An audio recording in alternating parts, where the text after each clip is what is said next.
Good morning, जय हिंद दोस्तों। माँ दुर्गा क्लासेस में आपका हार्दिक स्वागत एवं अभिनंदन है। माँ दुर्गा क्लासेस जहाँ सफलता एक जिद है, जहाँ सफलता एक जिद है और विद्यार्थियों को सफल बनाने के लिए माँ दुर्गा क्लासेस आज सबसे आसान ट्रिक लेकर आया है।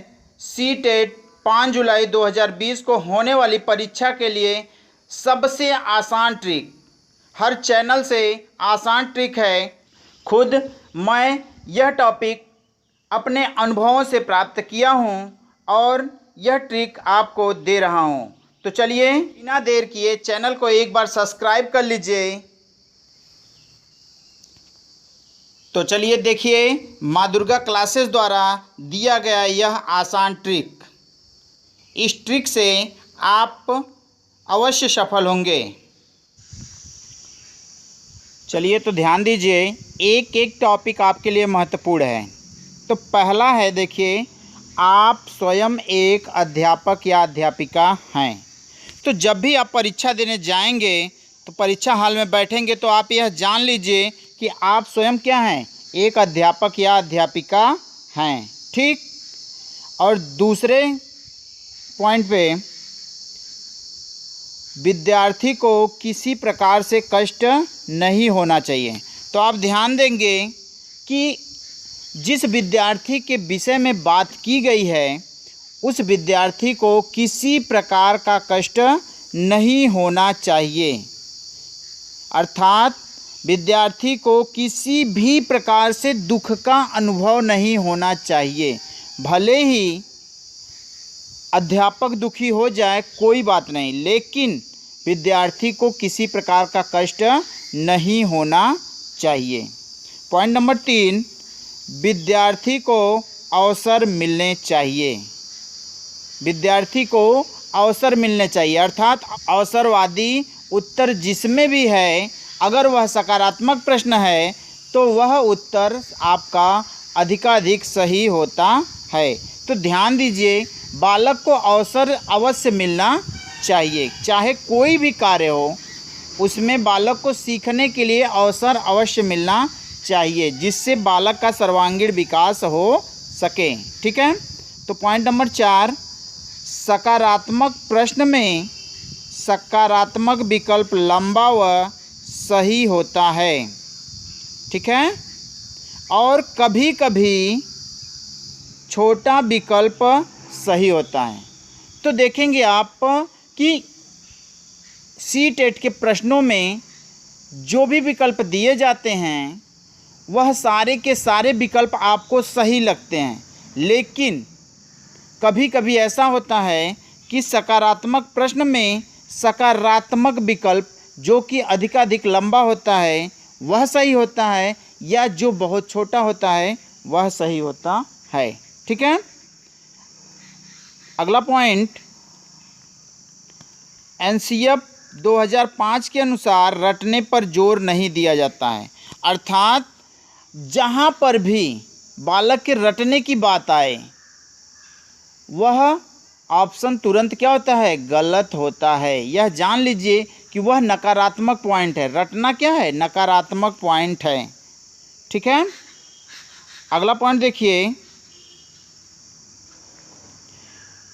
विद्यार्थी को देखिए यहाँ थोड़ा सा त्रुटि हो गई थी, किसी कार्य को करने के किसी प्रकार का पुरस्कार या दंड नहीं दिया जाता है। अर्थात बालक से जो भी कार्य कराया जाता है उस कार्य के लिए उसे किसी प्रकार का पुरस्कार या दंड नहीं दिया जाता है। अगर पुरस्कार या दंड दिया गया तो वह उसका क्या होगा, नकारात्मक पहलू होगा। ठीक है। तो आगे देखिए, अगला पॉइंट, विद्यार्थी के व्यवहारिक जीवन से जोड़ना। अर्थात जो भी कार्य बालक को करने के लिए कहा जाए या जिस तथ्य को सिखाया जाए उस तथ्य को बालक के व्यवहारिक जीवन से अवश्य जोड़ा जाए। ठीक है। अगला पॉइंट, लैंगिक पक्षपात या रूढ़िवादिता न हो। जैसे कभी कभी प्रश्न आ जाता है ना कि लड़कों की अपेक्षा लड़कियां पढ़ने में तीव्र होती हैं, या लड़कियों की अपेक्षा लड़के पढ़ने में तीव्र होते हैं। तो ऐसा रूढ़िबद्ध धारणा न आए, जहाँ दोनों में क्या हो, अलगाव हो, ऐसा भाव न प्रकट हो। ठीक है। तो लैंगिक पक्षपात से भी आपके प्रश्न हमेशा पूछता है, जेंडर। ठीक है। आगे देखिए, अगला पॉइंट शिक्षक से संबंधित है। शिक्षक के विषय में यदि कोई बात कही जाए तो ध्यान रहे, शिक्षक क्या होते हैं, एक सुविधादाता, सुगमकर्ता, निर्देशक, परामर्शदाता, सहयोगी, पथ प्रदर्शक तथा स्वयं आदर्श बर्ताव करने वाले होते हैं।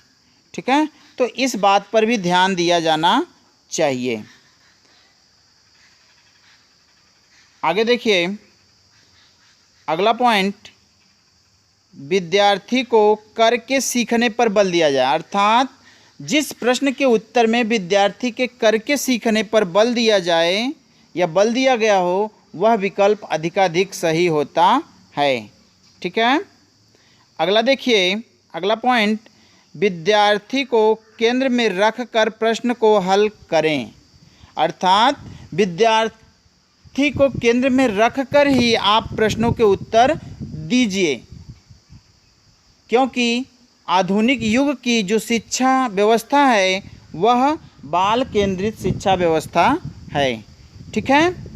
अगला पॉइंट, अधिगम संबंधी विकार को ध्यान में रखें। अर्थात अधिगम से संबंधित जो विकार होते हैं, इससे भी बार बार आपके प्रश्न पूछे जाते हैं। 1 से 2 प्रश्न अवश्य आते हैं, चाहे वह हिंदी से या संस्कृत से या गणित से, किसी भी भाषा से संबंधित हो, उससे 1 या 2 क्वेश्चन जरूर पूछे जाते हैं।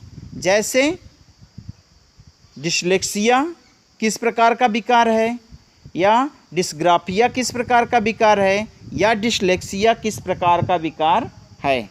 ठीक है। तो इस प्रकार से आपके विकार से प्रश्न पूछे जाते हैं। और कभी कभी भाषा से जो प्रश्न पूछे जाते हैं वह चोम्स्की से संबंधित होते हैं। ठीक है।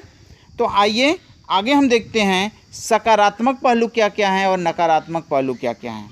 तो ध्यान दीजिए, तो देखिए, सकारात्मक शब्द अर्थात आपके प्रश्न पुस्तिका में जो विकल्प दिए गए हैं उसमें सकारात्मक यदि प्रश्न है तो कौन सा शब्द ज़्यादा महत्वपूर्ण है, उस पर थोड़ा सा ध्यान देंगे। तो देखिए, करके सीखना, अवसर देना, सृजनात्मकता, प्रोत्साहन देना, विभिन्न गतिविधियों में शामिल करना, कारण का पता लगाना, चर्चा में शामिल करना, चित्र, भ्रमण, भावपूर्ण, अर्थपूर्ण आदि क्या हैं, आदि ऐसे शब्द हैं जो सकारात्मक पहलू पर जोर देते हैं। ठीक है। तो चलिए आगे देखते हैं नकारात्मक पहलू। नकारात्मक शब्द अर्थात नकारात्मक प्रश्नों के जो सही विकल्प होते हैं वह होते हैं दंड देना, व्याख्या करना, वर्णन करना, कंठस्थ करना, व्याकरण रटना, कठोर नियम, केवल मात्र एक ही, कम अंक देना, प्रधानाचार्य से शिकायत करना आदि ऐसे शब्द हैं जो नकारात्मक प्रश्नों के सही उत्तर होते हैं।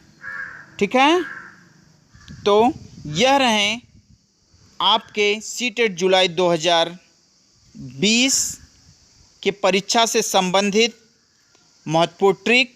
यदि यह वीडियो आपको अच्छी लगी हो तो आप लाइक एवं सब्सक्राइब करना बिल्कुल ना भूलिए।